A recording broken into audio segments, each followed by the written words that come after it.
Hello everyone, welcome back to my channel. It's Teesha, and today's video is kind of an interesting one, I hope. So we are going to keep talking about decluttering. You know that February was my month of declutter, and I shared with you all things that I worked through the collection and took out. But I did think of a couple of things, 5 to be exact, are areas that are non-fragrance, things to consider when you are doing a declutter. Now, a lot of us call it spring cleaning, but however you do it, there's so many strategies that work.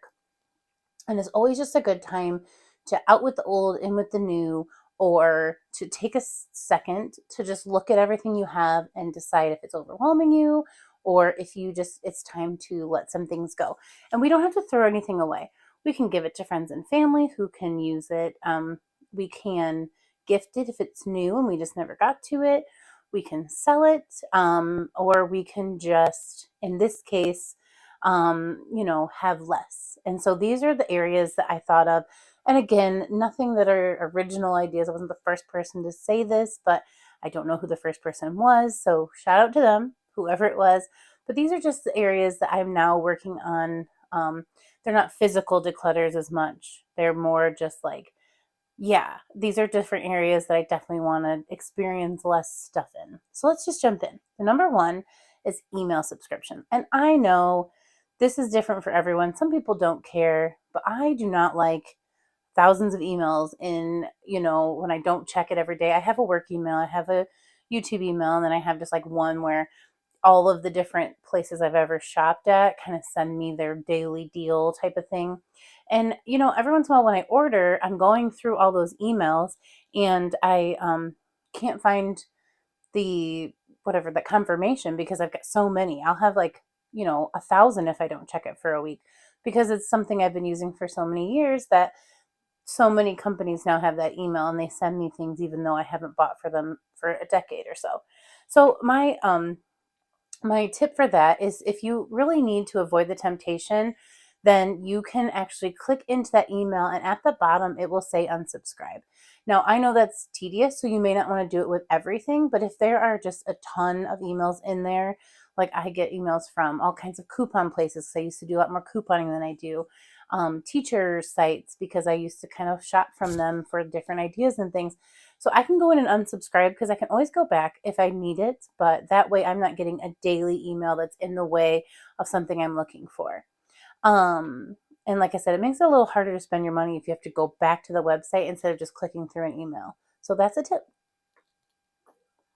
Okay, so number 2 is going to be apps on your phone. Now, I had to start doing this because I use my phone for YouTube. So I had to be very selective about the apps I had because they all take up space and YouTube takes up a lot of space. So with me using my phone for it and videos and such, I had to kind of get rid of some things. But what I really found from that was just not having that accessible app to click into the store. All I have to do is Google it and then it takes me there. But just that extra step, I was checking a lot less apps per day.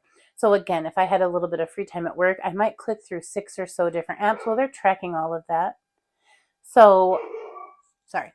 So they're tracking all of that, and then they start to send you more notifications, emails. They know that you're looking. So without me going there as often, I notice I'm getting less of those emails from certain sites. So you can hide them by just not having them on your main screen, or you can take them off your phone altogether because again, it's not that hard to go to those sites through Google or through Chrome or whatever extension you have it makes it a little bit harder to shop, and that's what we're looking to do. So just taking a look at your phone and thinking, yeah, you need some of those apps, but do you need them all? That was just my thought there. So I just wanted to make sure I shared that. The next one, number 3, is subscription you're paying monthly for. So I used to have a bunch of subscription boxes. We do a bunch of different apps for TV and things. We don't have cable.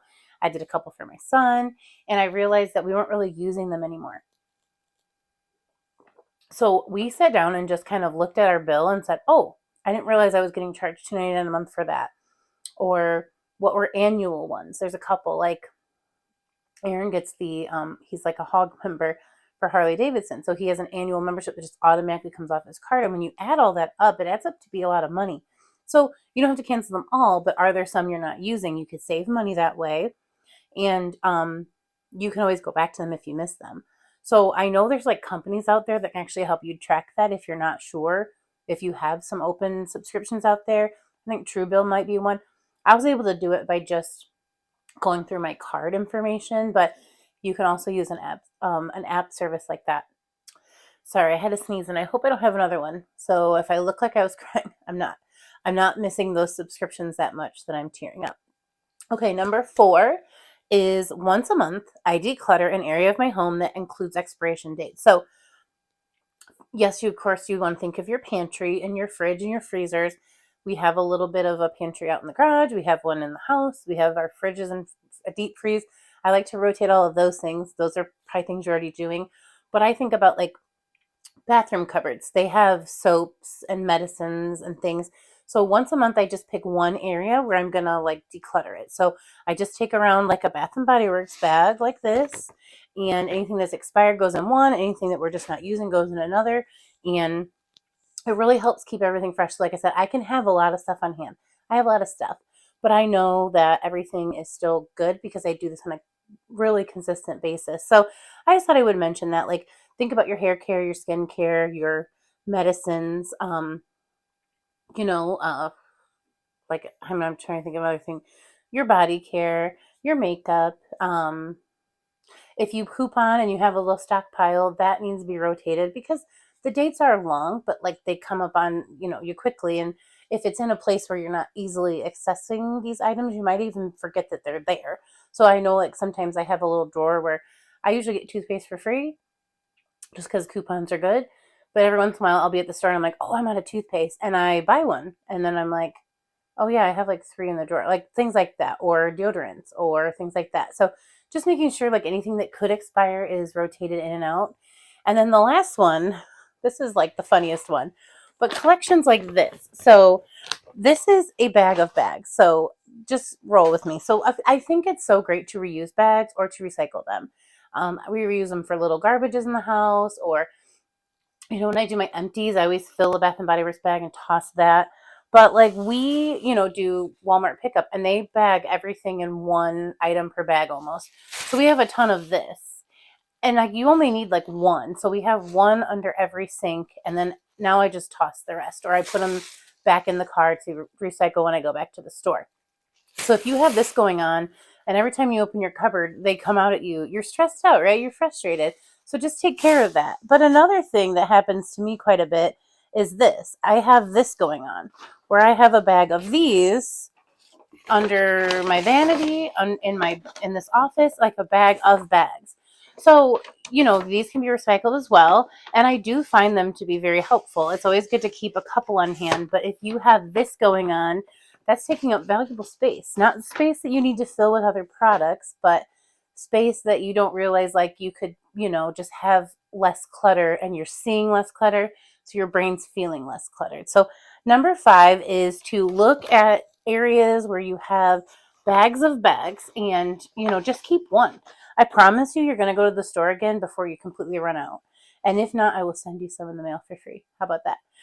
But that is it. That is all. I just wanted to talk about collections in your home that you might not realize you have, collections in your phone and collections in your email. So this was supposed to be just a quick little fun.